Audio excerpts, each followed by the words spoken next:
June. Jerry and I are in our 30s, married for 5 years, and have no children.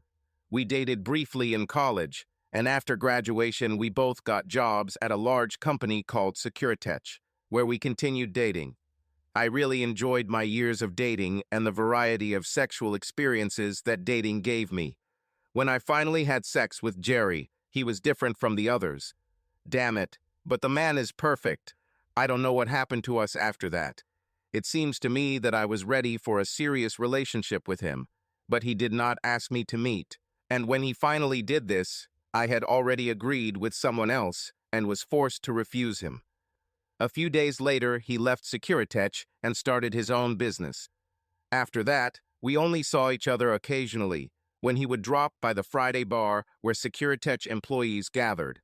One evening, when I was there alone, I invited him to join me for wings and another beer after everyone else had left.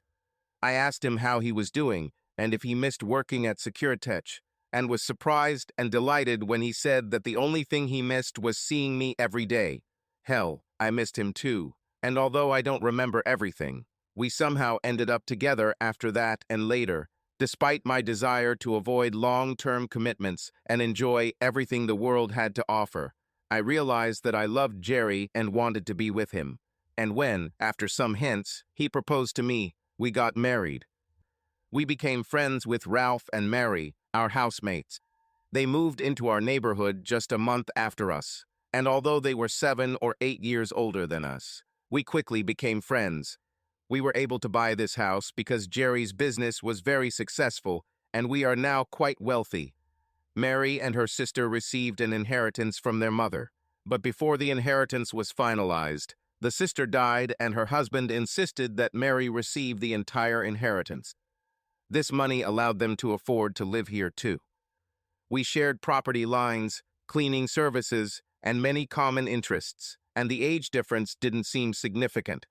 We dined at theirs and they at ours, and we often went out together. All this time I did not notice anything that could be considered more than normal sexual innuendo between the four of us. I liked Ralph and I could see that he was attracted to me too, but neither of us said or did anything about it. The same could be said about Jerry and Mary. Ralph and Mary were an attractive couple, and I think by most people's standards we were attractive too, so there must have been a mutual attraction. It's just that none of us did anything inappropriate, or so I thought. About a year after meeting Ralph and Mary, I began to suspect that Jerry was cheating on me. I found some subtle signs on his dirty clothes, things like the faint scent of a woman, as well as what looked like lipstick marks on the inside of his boxers. Yes, lipstick. They were faint, but I was almost sure it was lipstick. There were even signs that he had bought new underwear because I didn't recognize some of them. The woman's scent was familiar, but I couldn't place it. When I started paying more attention, it became obvious that if he was cheating, it must be at work, since he was rarely out in the evenings. We were home almost every night except for a couple of Fridays a month. On Friday night, he had a poker night with friends at the club. I noticed the signs every weekend or so and became more and more suspicious, but was hesitant to blame Jerry until I was sure of something specific. I didn't know what to do with what I found. I needed someone to talk to, so I shared it with Mary. I didn't want to scare her, since Ralph was also in the poker company, but I had no one else to discuss it with. I decided to take a risk and told her. She tried to console me and convincingly stated that she really did not believe Jerry was capable of such a thing. She said that the signs I described were too minor and that I was probably wrong. She also convinced me not to do anything drastic until I was sure, which made me feel calmer. Of course, Mary is right. I must have been mistaken, I thought. However, I wasn't sure. I kept interrupting the dirty laundry, looking for additional signs and finding nothing. Mary must have been right. In the end, Jerry was as attentive to me as always. Our sex life wasn't great, but it was good, and feeling a little guilty for being suspicious of him, I started planning how I could make up for it all by adding a little spice. Jerry responded exceptionally well. The following Friday after I talked to Mary, I decided to give Jerry a special homecoming night. We made love. Wow, honey, that was fantastic. He kissed me and hugged me, and I felt like I was in seventh heaven. I started this out of a little guilt over suspecting him of cheating, but now I was already planning a few more of these meetings since it was so cool. I became convinced that I was wrong about the possibility of Jerry cheating until the following Friday, poker night. I got up around midnight to get a drink of water and happened to look out the kitchen window that overlooked Ralph and Mary's house and saw a man walk around the side of the house and enter the back door without knocking. It was too dark to see who it was, but I knew it wasn't Ralph. Ralph is a big man, and this guy was smaller, about Jerry's size. Then it dawned on me. He even walked like Jerry. Maybe my heart started racing as I thought the worst. Jerry and Mary.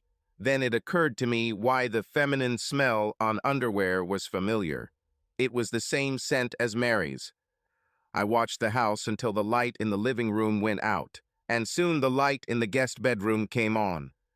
Not a good sign, I thought. Apparently Mary had a lover, and it was apparently Jerry. After some thought about what to do, I put on warm workout clothes and sneakers, left the house, and quietly entered their back door. Luckily, it wasn't locked, and I started creeping towards the bedroom. I heard male and female voices. It looked a lot like Jerry, but I still couldn't be sure, and of course I hoped with all my heart that it wasn't him. In which case, I certainly wasn't going to barge in on them. What if it's not him? Finally, I returned home and took a seat by the kitchen window, turning off the light. I waited for over an hour before I saw a man coming out the back door. I watched as he went out into the street and turned right, towards our house. I quickly moved to the living room window to continue observing. I saw him turn onto our path and head towards our front door. Now there are almost no doubts left, I thought, defeated at this stage. I hurried back to the bedroom, climbed into bed, and waited. Although it took longer than I expected, I soon heard the key being inserted into the lock and the front door opening. It was Jerry. The bastard cheated on me with Mary. No wonder she tried to convince me that he wasn't cheating. Bitch, I thought she was my friend. What should I do now? These and other thoughts swirled through my head as my pain turned to anger and thoughts of revenge. I loved Jerry, but I couldn't stand the fact that he was cheating on me, and I had to do something. I couldn't think of anything else but how I could get back at them, hoping I wouldn't lose him if I hadn't already. Saturday morning, I pretended to be asleep while Jerry got up, got dressed, and went out to his usual round of golf. I spent the next part of the day devising a plan to get revenge on Jerry and Mary. I needed an accomplice for my plan, a very specific accomplice. I watched from the kitchen window until I saw Mary leaving. She usually went to the gym on Saturday afternoons. I immediately called Ralph. Hello. Hi, Ralph. It's June. Hi, June. Glad to hear your sexy voice on such a beautiful Saturday morning. Thank you, Ralph, but this is not such a great day for me. I have a serious problem, and I need to talk to you. I know Mary is not home right now, and I was wondering if you could help me. You know I'll do everything in my power to help you. June, just tell me what you need. I wouldn't like to discuss this over the phone. Can you come over? Of course, I'll be there in 15 minutes. Thanks, Ralph. See you in a few minutes.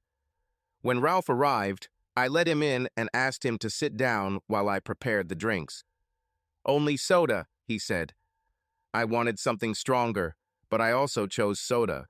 I bought the drinks, handed it to him, and started talking. Ralph, I have a problem and I need some advice.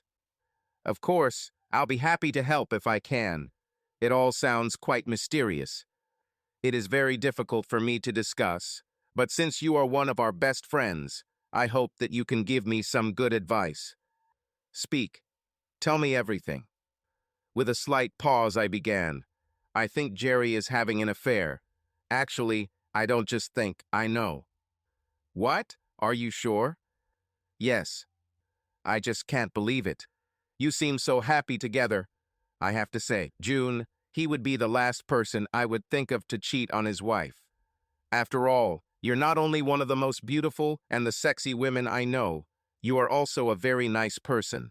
And Jerry himself often says this. He often compliments you when the guys and I are talking.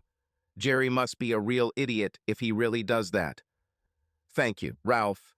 I would like to ask you for some advice. I still love Jerry. I love him very much. But I can't stand his cheating. What do you think I should do?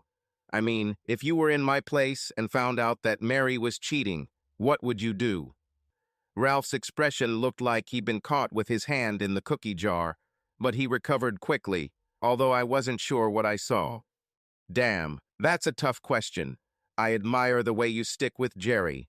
It's not easy to accept the fact that your spouse is cheating on you behind your back. What would I do? I'm not sure. Yes, I love Mary, but that would be a very difficult decision. Do you mean you would consider divorce? Well, it would depend on the circumstances. But yes, if she was doing it behind my back, I would think about it. But when it comes down to it, I would probably try to resolve the situation somehow. I have to say that the thought of Mary doing something like that never even crossed my mind, he said with a laugh. Maybe I should think about it. I'm glad to hear that because my problem is also your problem, Ralph. What do you mean, my problem too? Jerry sleeps with Mary. He was amazed. What? You're kidding, right? No, I'm not joking.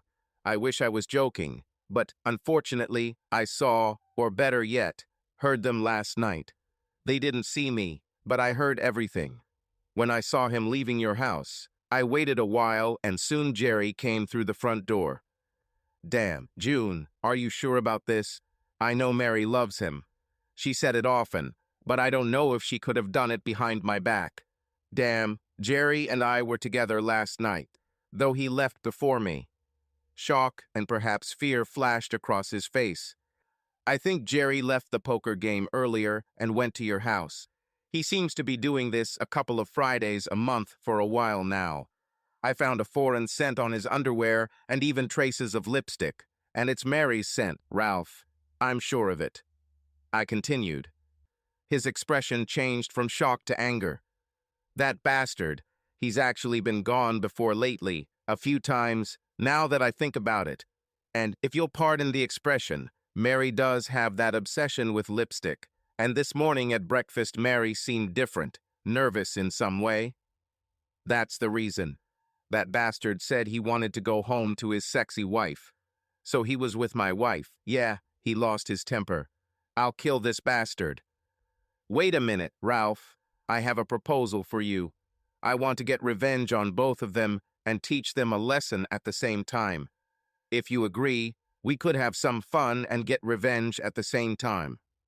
After he calmed down, Ralph agreed to listen to me. Okay, what do you mean? Before I tell you my plan, I would like to ask you a personal question. Yes, please ask. Do you find me attractive? I mean, have you ever thought about me in a sexual context? He's a little taken aback. He hesitated, smiled, and replied, You took me by surprise. I could lie and say that I didn't, but the truth is that I have fantasized about you many times. You are a very beautiful woman. Mary and I once. He hesitated, looking almost embarrassed, then continued, I want you to understand that these were just fantasies. I never seriously considered taking action. I love Mary too much to do anything that would harm our relationship. Why are you asking?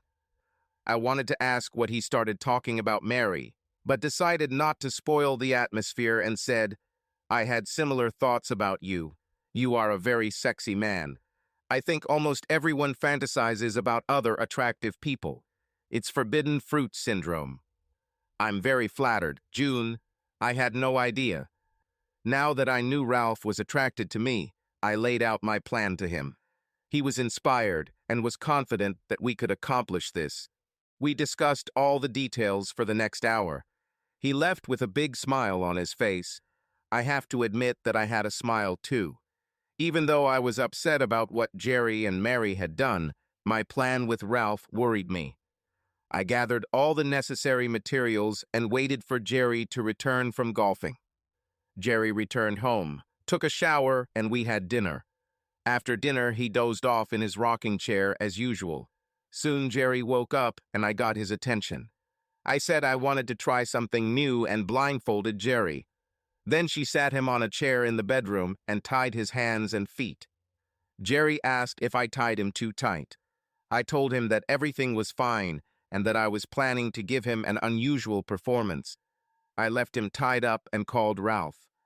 After a while, Ralph came, and I led him into the bedroom to the tied-up Jerry.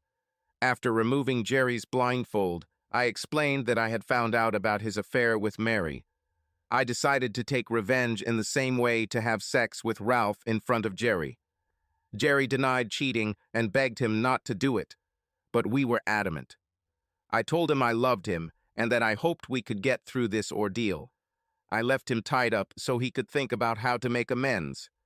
I threw on my robe and let Ralph wear Jerry's robe for the ride to his house. We left Jerry tied up and went to Ralph's, where Mary was in the same position as Jerry. She, unlike Jerry, did not deny her betrayal, but continued to tell Ralph that he was making a mistake, a big mistake. We ignored her protests and repeated our performance for her. Mary was not happy, but what could she do? Before I left, I had to tell Mary my 2 cents. I hope you enjoyed the show. We did one earlier for your lover. Ralph told Jerry he wasn't going to stop tonight. I totally agree with him. We have a lot to deal with. You two have been cheating on us for a while now. Mary just sat there looking sad and shaking her head. I paused, then continued. You were my best friend, but best friends don't cheat on each other behind their backs. I sincerely hope that you and Ralph can work this out. I really want this, but I have my own problems, whom I need to take care of. The next few moments became the worst of my life when Mary's eyes suddenly widened in shock when I said, best friends don't cheat on each other behind their backs. June, if I understand what you and Ralph are thinking correctly, you have a lot more problems than you think. She then turned to her husband. Ralph, said Mary, I'm sorry for what I did to you. I really am. But are you and June? Jerry has been your friend for so long, but I can't imagine that he would agree to let you use June for revenge. Me for what I did to Cleve. From the sound of it all, you were wrong about Jerry and Cleve. Cleve, exclaimed Ralph. My chest tightened, but I was able to say, don't lie. Mary, I came here and heard you and Jerry last night and saw him come home right after you finished. Ralph knew he was leaving the poker game. Used to be almost every Friday. Tears streamed down her cheeks, and for a moment I thought I felt the satisfaction of revenge. But Ralph's face showed concern. Something went wrong. I looked back at Mary as she sobbed. Oh my God, what have you done? Ralph, I'm sorry, but we were talking about Clive, and it was your idea to have a threesome. You knew I wanted to do it with you, but I was nervous, and I thought you'd agree if I did it with him once before we all got together. I always thought Jerry was attractive, but he's our friend, and June was my friend. I haven't met Jerry. June, you know that Jerry checked the alarm system for George and Harriet White on their weekend. Crap, I knew it. I forgot. My chest was so tight that I couldn't breathe. For the first time since last night, doubt began to flood my mind. Then I remembered that Jerry was still tied up. Oh God, no, please no. I ran home to find Jerry still tied up in a chair, his face wet with tears. I began to break his chains, screaming, "Forgive me, forgive me." As soon as he was free and standing, rubbing his wrists, Ralph burst into the room. Damn, Jerry, I'm so sorry. We thought it was you and Mary. We really did. Jerry, whose face was still wet from tears and expressed such sadness that it alone could have made me cry, stood tall and said, I really don't know what you're talking about. I feel bad. Please go away, Ralph, before I do something stupid and give you a reason to beat me other than how you slept with my wife. I don't want to see you or talk to you. Despite his nakedness, Jerry walked across the room with his head held high and went into the dressing room, where he began to dress. Oh, God, Jerry, I'm so sorry, I said lamely, unable to think of anything else to say. After a few moments, it was obvious that Jerry was about to leave. Jerry, please, please don't leave. I'm sorry. I'll do anything to fix this. Please. Jerry looked at me for a moment, seemingly confused, then said with a sob, "Oh, no, not Mary and damn. Cleve." "How did you know this?" exclaimed Ralph. "I didn't know before. I saw someone coming out of your house around 2 o'clock in the morning, just as I was about to walk in the front door, and when he saw me, he came up to say hello. It was Cleve. Jerry, please forgive me, and you need to know that this was not Ralph's idea. I convinced him that you and Mary were cheating on us, and I offered to do it in front of you. I'm sorry. I will do anything to fix this. June, I won't stay here tonight, and I won't discuss this anymore tonight. I need time to think about everything. No matter what I come up with, I'll call you tomorrow or come here, but I'm not here tonight, I'll stay." Ralph then intervened.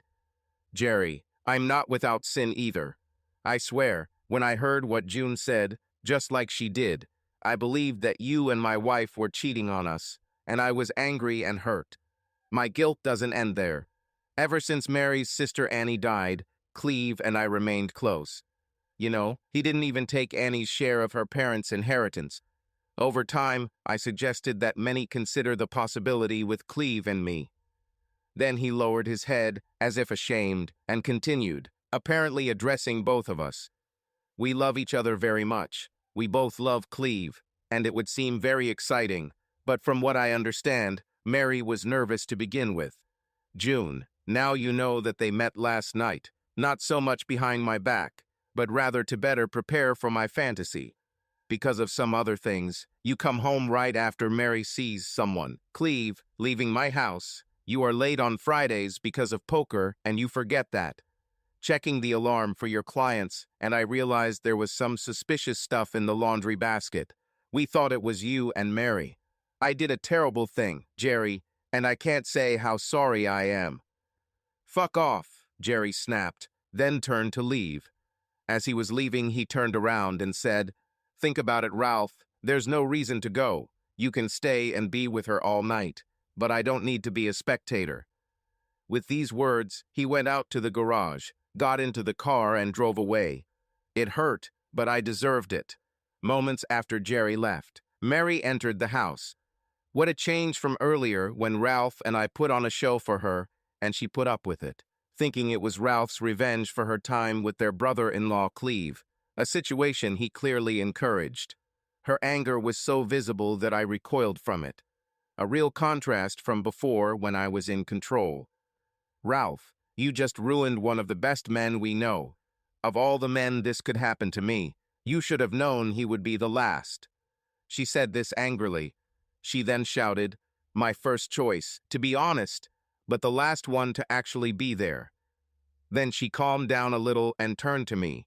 "June, he was the last person who would have been there because Ralph and I had already offered to do an exchange, and later a threesome without you, and he didn't want anything to do with it. He wouldn't do something behind your back and wouldn't approach you with this proposal, because I didn't want it to seem like he loved you less than he really did. What I did to Cleve without telling Ralph was a mistake. It was part of my own insecurities. Ralph wanted it so much, and I was afraid of not being able to handle it if I had to do it with both of them for the first time. I asked Cleve to come here while Ralph was at the poker game so that we could meet alone, and I could be better prepared to please them both when we are together. Your husband has never been in bed with me, and I'm not kidding when I say I wish he was. He's a wonderful man, and you should do everything you can to get him back, because honestly, I don't think you'll find anyone better than him." It was a long and tearful night. Mary sent Ralph home, letting him know how angry she was with him, and then stayed with me for the night. It's strange, I was so angry with her, and now someone was saving my peace of mind. Mary, between brief bouts of anguish and then restless sleep, Mary told me that after I shared with her my suspicions that Jerry was cheating, she spoke with Carla, our housekeeper, and learned that instead of washing small batches of delicates and underwear in both houses, she brought everything to us and washed everything together to save time and effort. She asked Carla not to do that again and thought Carla would mention it to me. It was Mary's smell in our laundry basket because some of her clothes were there along with Ralph's laundry. The next morning Ralph came again and Mary called her brother-in-law Cleve. We spoke to him on speakerphone at Mary's insistence. He was reluctant to speak at first because he didn't know anything about Jerry and I or what happened. But after a brief explanation, he confirmed what we already knew. He told us that as he was leaving their house, Jerry was at our front door and called out to him. He tried to act like nothing special was happening, so he came up to our porch to say hello to Jerry, and they talked for a few minutes before parting ways. That's why Jerry came into the house so late. I slept intermittently for part of the day, jumping up every time the phone rang. Throughout all this time, Mary was nearby, who tried to help me get some rest. Around 2:30 p.m., the phone rang again, and, as always, Mary answered. After the conversation, she came into the bedroom to tell me that Jerry was returning home from the White House, where he had spent the night. I've never been so excited in my life. Jerry looked terrible, but no worse than I felt. After many tears, begging, and even through unsuccessful requests on my part, it became clear that Jerry was not going to stay at home. He was considering moving out while he tried to sort out his feelings. He wasn't friendly, but he wasn't violent either. He calmly explained that he was in pain and that he didn't want to stay with me yet. I offered to move in on my own, at least while we sorted things out, but he said that if he stayed here, the memories would be too painful for him. Over the next 2 hours, he gathered his things, promised to let me know when he was settled, then, to my surprise, kissed me on the cheek and said, "I love you, June, but I'm in so much pain that I can't handle it directly. Now." Then he left. I can only remember some parts of the next 10 days. True to his word, Jerry called from a downtown hotel that night to tell me where he was. Following Mary's advice, I sold all the furniture in the master bedroom the next day and painted the room the next day. She helped me choose a completely new interior. The following Wednesday morning, he called and asked to have dinner with me. I was so excited and hopeful. I immediately called Mary, who has been with me through it all, despite what I did to her. She was never mad at me for sleeping with Ralph. She was angry about what Ralph and I did to Jerry. At exactly 18:15, Jerry arrived. He came to the door, and although I was filled with excitement to talk to him about what had happened, I was almost crushed when I realized that he had rung the doorbell of his own home. I pulled myself together and answered the door. He looked much better than the last time I saw him, but he still looked nothing like the old Jerry. I invited him in, but he smiled and said, "No, thank you," and asked if I needed a little more time. Hell, I was ready within minutes of his call, so I grabbed my purse, locked the door, and walked over to the car where he opened the door for me. This was something he hadn't done in a very long time. Jerry sat in the driver's seat, looked at me and smiled, and then got straight to the point. "June, this is awkward for me, and probably for you too. Do you mind if we just go to a restaurant and talk there?" I said I didn't mind, and we drove in silence to a local restaurant we'd been to before. Once upon a time, we sat in a secluded booth in the corner, barely able to pay the bill, and rushed home to make love. I hoped this was a good sign. We made small talk, then ordered, but both seemed to be concentrating on the wine and barely touched the food. Finally, Jerry moved on to the topic of the evening. "June, I can't find a way out of this situation. I watched that night over and over again. I remember you telling me several times that you loved me, and I tried to focus on that. But all my thoughts go back to you and Ralph, and to what you did and said. I'm sorry that I'm not stronger. I really love you and want to find a way out of this. Assuming, of course, that you want it too. I want to. I want to. I know I hurt you, and I'm ashamed and sorry, and I'll do everything I can to make it right. What I'm asking for is time. I need to deal with things I never imagined. I'd like to see you from time to time while I do that, but I need more. Anything. Just say it. If I'm not tough enough or something to handle it, and we end up getting divorced. Please, Jerry, no, I interrupted him. I started crying. If we end up getting divorced, he continued, please know that I don't hate you, or Ralph, and I would like to maintain as much of the friendship as I can. He continued, thank you, Jerry. If it comes down to it, I'll do it, but I don't want to be just your friend. I want to be your wife, your friend, and your lover who is grateful for the chance to make amends for the pain you've caused and for my lack of trust. Please, take as much time as you need, and yes, please meet with me as often as you can.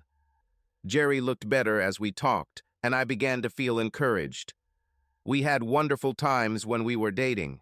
I wish I could relive some of those moments with you again. We finished dinner, and when he drove straight home, I knew what I wanted and decided I should ask. Could you come over for just one drink? I'd prefer it if you stayed, but I respect your need for time.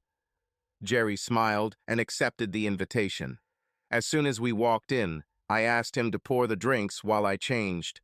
I didn't want to go overboard, so I changed into a sort of negligee that was more like a reception robe. The negligee was formal enough that I hoped it wouldn't look too intrusive. It covered me enough that I didn't put on any panties or bra, hoping to get Jerry back into our shared bed where he belonged. When he saw me, he said, "Wow, June, you look great. First dinner, then the car door, and now I look great." This hasn't happened for quite some time. However, the conversation began to decline, each of us trying to find a topic for conversation that would not remind us of that Saturday night. After almost half an hour of this conversation, Jerry said that he had to go and got up to leave. I walked him to the door and was glad to receive a kiss, even if it was on the cheek. I'm sure there were tears in his eyes when he walked away, and we stood looking at each other. Despite my promise to give him time, I leaned forward and kissed him on the lips. He soon, gently but persistently, pulled me away. "I'm sorry, June. I really wanted this. I really did," he said as his tears started flowing, and soon I started crying too. He left. His next call came on Saturday morning to tell me that he was moving from the hotel to an apartment near his office the following Wednesday, and that he would like to pick up his desk, one of our computers, and more of his clothes and personal items. I was terribly scared and turned to our friend Mary for support. I told her how afraid I was that I wouldn't be able to get him back. She was sensitive and caring. It's hard to believe that just a short time ago, I almost hated her. Jerry and I met twice more for dinner over the next 2 weeks and took a trip to the lake where we have property. But the conversation was difficult, and neither of us enjoyed our time together. We met by chance 2 days later when I was having lunch at the mall. Mary and I were shopping, but she had an appointment with a dentist who is in the same shopping center. I was waiting for her in the cafe when Carl Teddy stopped to say hi and was essentially trying to start a relationship with me. He heard that Jerry had left, and I'm sure he was trying to get into my pants. Carl has quite a reputation in this regard. Carl looked good, and in other circumstances I might have been interested. But I love Jerry, and I want him to forgive me and come home so I can try to make up for all the damage I caused him. I'm sure I made that clear to Carl. Unfortunately, while Carl was sitting at the table with me, Mary returned with Jerry, whom she had just met at the dentist. They stopped at the food court entrance, and it was obvious that Jerry had changed his mind about joining us when he saw Carl, a fact that Mary confirmed when she joined me moments later. I felt terrible. I saw Jerry again the following Friday at a restaurant near the supermarket we usually use. I was finishing my shopping, and as I walked by I saw Jerry sitting at one of the tables. The woman was with him, but she was sitting with her back to me.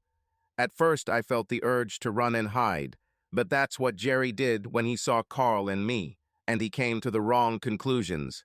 I decided not to repeat his mistake.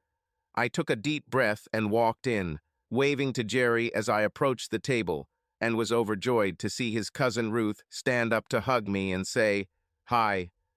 They asked me to join them for coffee, which I did, and when we left, they both kissed me goodbye. The next call from Jerry came on Sunday around 11:30 a.m. He apologized for the short notice and asked if he could come by that afternoon. "Yes," I said. "Anytime. Come now if you want." He said he had some work to do, but would be here around 2 p.m. Over the next 2 hours, I began to worry about what he might say. As nervous as I was, I realized that we couldn't go on like this forever. I'm sorry for what happened, and I'd like a chance to fix it. But if he can't or won't give me that chance, then we'd better both move on. My mind told me to prepare for the worst. When Jerry arrived, he seemed determined but also vulnerable at the same time. We sat down in the living room, and he started talking. "June, I've been thinking a lot. We both made mistakes, and I know you regret what happened. I too regret my reaction and the way I left. But I feel that if we can talk openly about our mistakes and work together on our problems, maybe we can find a way to repair our relationship." My heart beat faster with hope. "I agree, Jerry. I'm willing to work on this as long as it takes. I really love you." "And I love you too, June. It takes me a while to fully trust you again, but I want to try. Could we start with some couples therapy sessions?" "Sure, I think it's a great idea," I said, feeling relieved and hopeful. We spent the rest of the day together, discussing how we could restore our understanding and trust. Jerry hugged me tightly goodbye, and the hug seemed like a promise of a better future. The next few months were difficult but productive. We attended regular therapy sessions to help us slowly rebuild our connection. As we learned to communicate better and understand our feelings, our attitude improved. Looking back to this time a year after that evening, I see that although it was one of the most difficult times in our lives, it was also one of the most meaningful. We have learned to appreciate each other and our time together more than ever. And although our past has not disappeared, we have learned to accept it and move forward, working together to build stronger and healthier relationships. I am grateful for every day we spend together, learning from the past and looking forward to our future.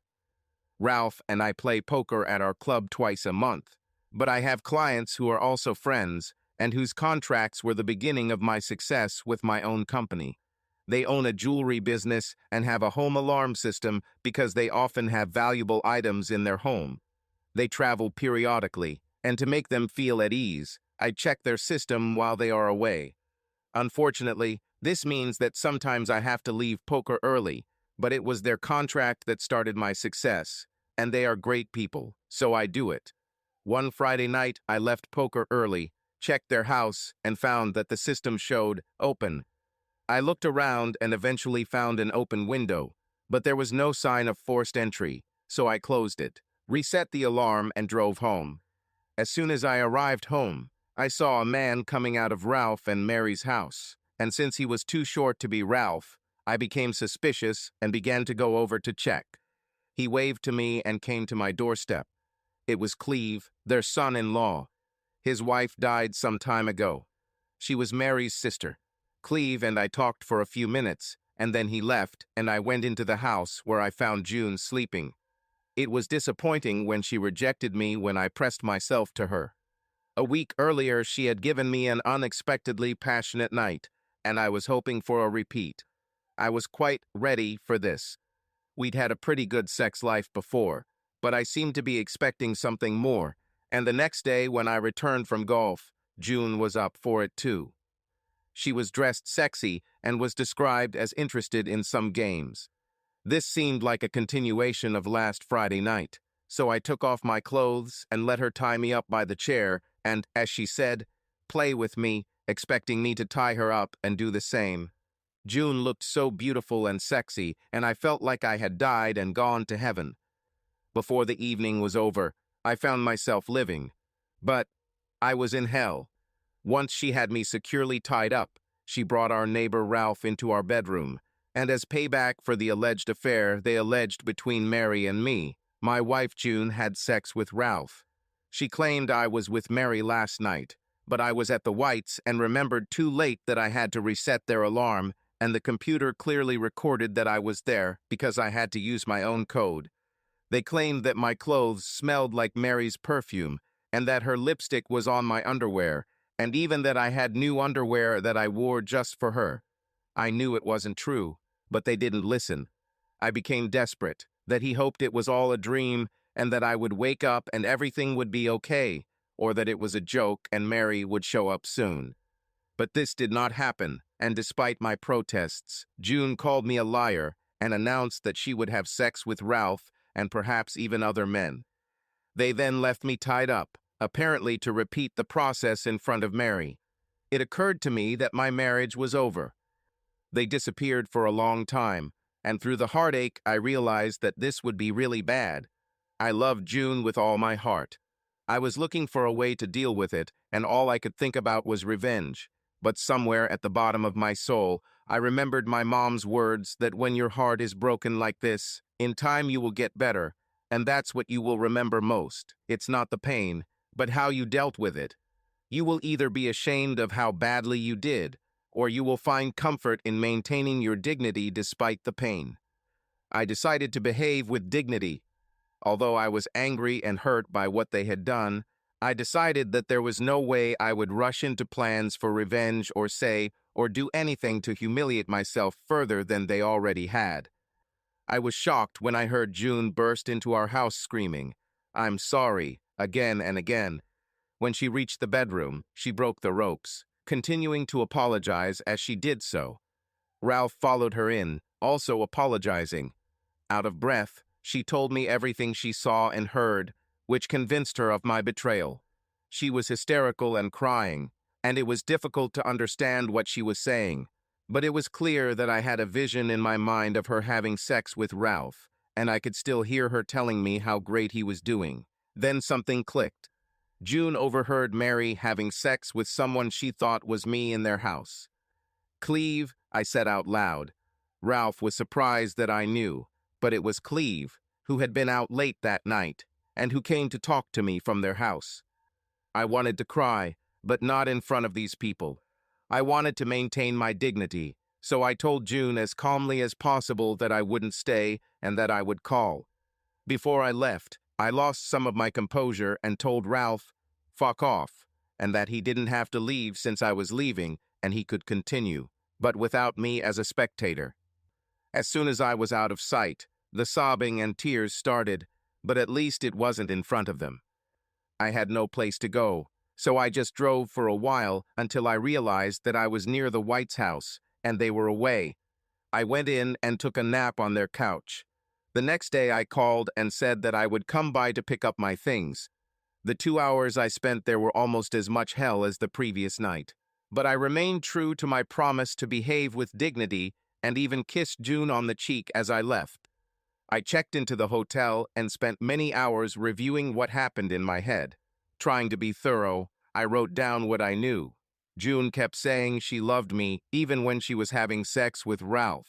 Ralph and June both apologized, admitting they made a mistake. Even though it was wrong, evidence came out that it was me, who was with Mary, and the most striking of all was that June seemed absolutely devastated when everything became clear.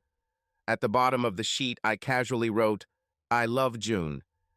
I decided to take my time and called June, inviting her to dinner. It was awkward and we couldn't talk much, but I was able to tell her that I loved her and that I needed time to get over it all. That night after dinner, she asked me to come over for a glass of wine, and I agreed. The conversation was just as awkward, and I decided to leave. But as I was leaving, she kissed me goodbye embarrassed. I pushed her away, apologized, and left. For the next 2 days, I tried to rationalize what had happened. It was traumatic. At work, I overheard Carrie, my secretary, telling one of her colleagues that she and her boyfriend couldn't rent out his apartment anymore. They recently moved in together and decided to leave her apartment.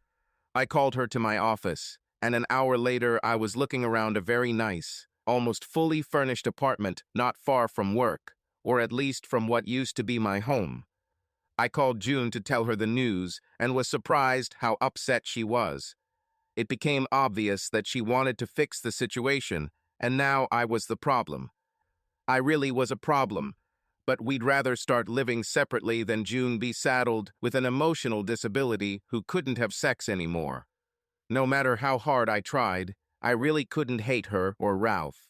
Having analyzed all the facts, if the circumstances had been the other way around, I am afraid that I would have come to the same conclusion as June and Ralph. I actually went to see them to tell Ralph how I felt. He looked worse than I felt. I'd be lying if I didn't admit that I briefly felt pleasure from it, but it didn't help in the big picture. I called and asked June for my desk and one of the computers, and although she said she would prefer that I come home and use them, she didn't mind if I took them. The next day, I saw my family doctor, who sent me to a clinic specializing in men's problems. I was there for over 3 hours while they poked and tested and asked questions that were awkward as hell at first, but which I eventually started answering as calmly and coolly as possible. At the next appointment, the doctor was both direct and brief.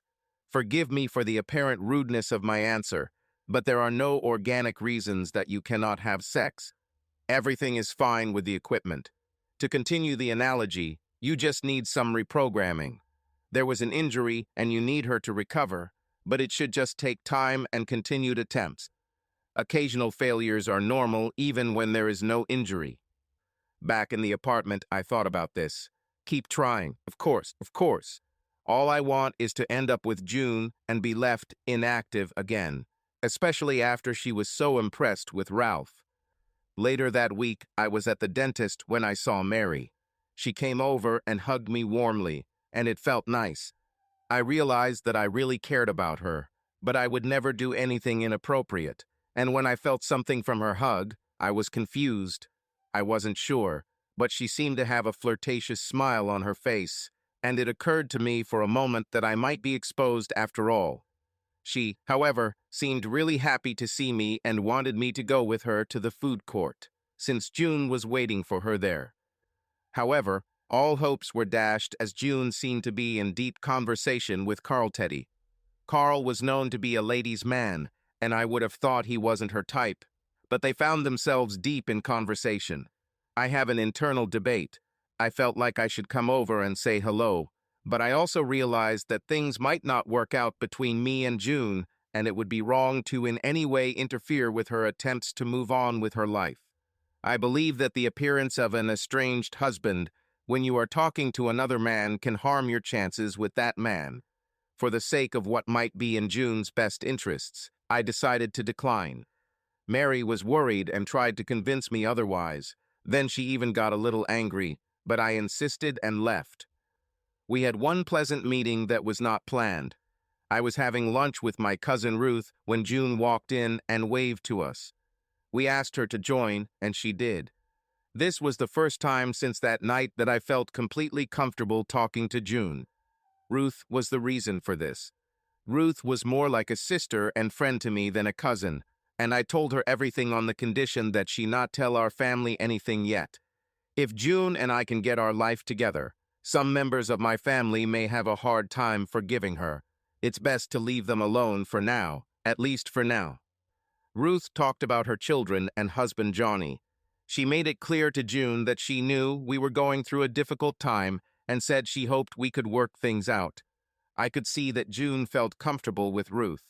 As we left, Ruth said that she thought she saw pain in June's eyes and that she didn't think June had forgiven herself for what had happened. Somehow I started to feel a glimmer of hope.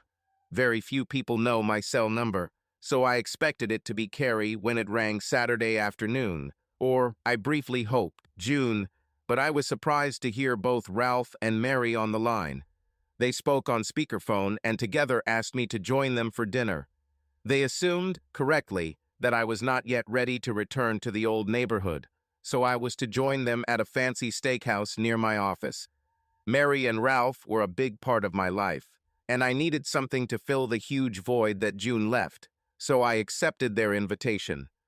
I found a suit, shirt, and tie that didn't look like I'd slept in it, and after showering and getting dressed, I was able to arrive almost on time. When I was brought to their table, Ralph was there alone. He stood up and extended his hand. I briefly thought about refusing, but there was a look in his eyes and tears, and I just couldn't do it. He took my hand in both of his and shook it warmly. Mary just went to the ladies' room. She'll be back soon. Please sit down. Would you like something to drink? I ordered a vodka martini, and as it was being brought to the table, Mary appeared from the hallway on the other side of the room. Mary was an attractive woman, but dressed the way she is now, she was a real beauty, black cocktail dress with a plunging neckline showing off an impressive cleavage, short hem, sheer stockings emphasizing gorgeous legs, and in stiletto heels. Wow, Mary, you look great. It's good to see you, I said, standing up to greet her. Thank you, she replied as she gave me a warm, lingering hug, then sat down next to her husband. We chatted a little, and then Ralph said, Jerry, we want to do everything we can to help you and June get over this and get back together. Our problem is that we don't know what to do. Based on everything you and June told us, it seems that you both want this, but something is stopping you. What can we do to help? Thank you. Thank you both. But I'm struggling with this, and I need it too. But I'm not ready or comfortable talking about it yet, I said, knowing what I was thinking, especially, Ralph, considering that I'm trying to compete with you and your skills in bed. They seemed to respect that, and the pressure eased. We started talking about our mutual interests in music and the soundtrack for a new musical that had just come out. I just bought it, said Ralph enthusiastically. It's great. We'd be happy to lend it to you, he continued.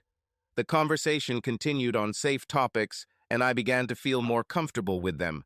And thanks to this, and the pleasant meeting with Ruth and June that afternoon, I began to feel better than I had in a long time.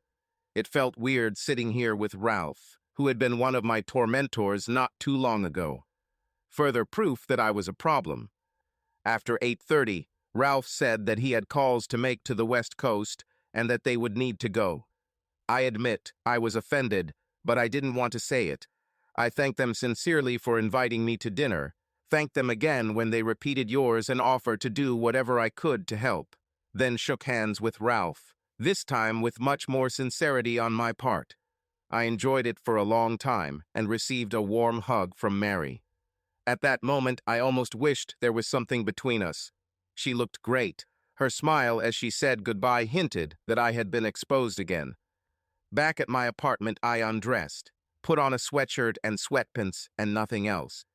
I had just settled down to watch what was on TV when someone knocked on the door.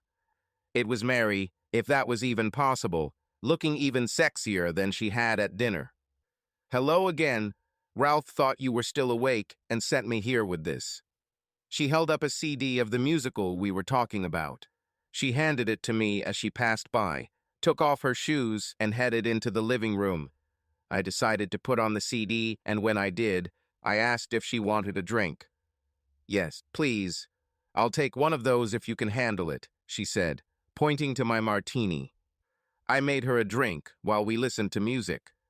Ralph's right. It's really great, I said. Looking me straight in the eye, she said, yes, sometimes he's right. I decided that no answer was required. Is there a chance, she began, that you could talk to me about things more comfortably than you could with Ralph or with both of us? I felt better as our dinner conversation continued, and was disappointed when it ended, but replied, maybe, Mary, maybe when we have more time. Ralph says he has a lot of calls to make, and I have nothing else pressing to do. What about you? As I sat looking at Mary, trying to formulate an answer, many conflicting thoughts arose in my mind. I wanted to talk.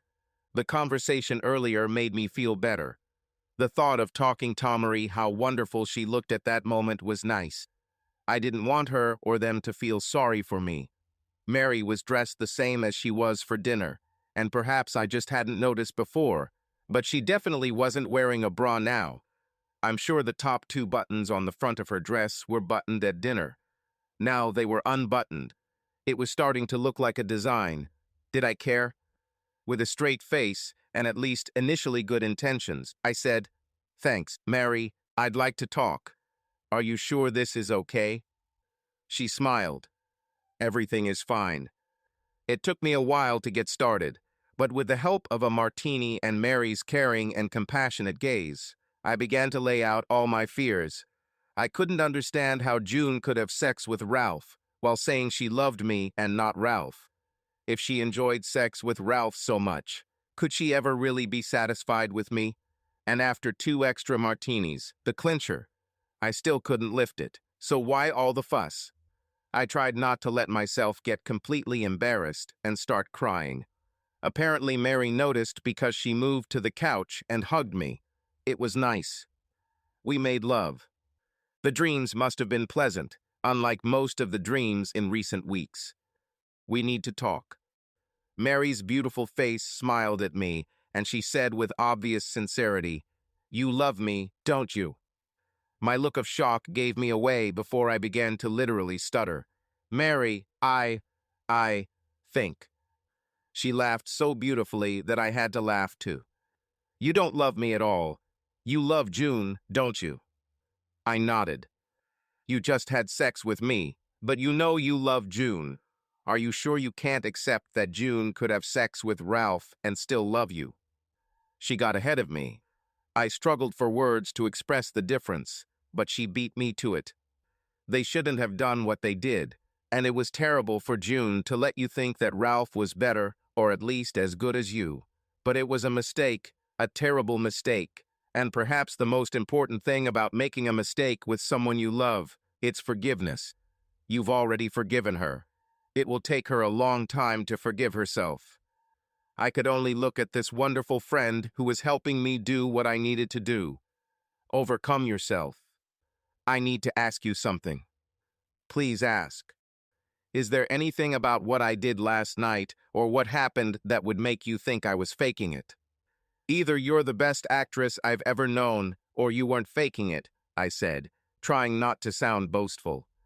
I wasn't pretending. Now, considering that and adding the fact that I'm married to Ralph and love him very much, what makes you really think that June would think about him more than about you? You're a wonderful lover. Better than that, really. I expected much better. You are different from Ralph. No better or worse in technical terms, if you can be technical on such matters. Be careful and listen to everything I tell you. For me, making love with Ralph is better than sleeping with you. Only because I love him. June doesn't love him. She loves you, and I'm sure that even if Ralph was so good that night, she would still prefer to make love with you than sleep with Ralph. Okay, now that you're talking about Ralph, what are you going to tell him? You'll have to keep it simple. I'm not a very good liar. "Hello," she exclaimed. "You don't seem to be listening or connecting the dots well." Then she added quietly, "At least initially, it wasn't my idea. Remember that CD Ralph wanted to share with you? He didn't actually have it. He never had it. When we left you. Last night, he went to the mall, bought one, and then insisted that I bring it to you. I suspected that he had other intentions, so I asked him directly what he expected me to do. He spent a long time convincing me that he loves me, that he feels terrible for what he did to you, and that you might need a confidence boost. I asked how far he expected me to go, and he said how comfortable I would be, and no more. This left me a lot of room to maneuver. He was the one who insisted that I wear this dress. Jerry, I would never have come here without his support. I have already made a serious mistake of this kind. I'm not going to repeat this again. He made a mistake and wants to do everything he can to make things right. I smiled, and it seemed to me that tears were welling up in my eyes. Go home and tell your wife that you love her, that you will forgive her, and most importantly, remember that she loves you, and there is no reason that you cannot feel confident in yourself and in her. Then she kissed me and got out of bed, starting to get dressed. I put on a robe, and when she finished dressing, I walked her to the door, hugged her warmly and affectionately as best I could. She kissed me on the cheek and walked out the door, turned around and said, "June feels very guilty, as she should, and will look for ways to make things right. Let her do it. It could be a lot of fun for both of you and really good for you. I'll tell you a secret. I definitely enjoy everything that Ralph does to get out from under the bunk. and a few minutes after I get home. I think he will enjoy it too. I called June and apologized for the late notice, asking if she could meet me that evening. I received what seemed to me an enthusiastic yes. I headed to the shower and to a new start in my life. Subscribe to our channel so that your second chaff doesn't cheat on you, and go ahead and listen to the next story, because this story is nothing compared to the next one. If you're under 18, don't even think about listening to the next one.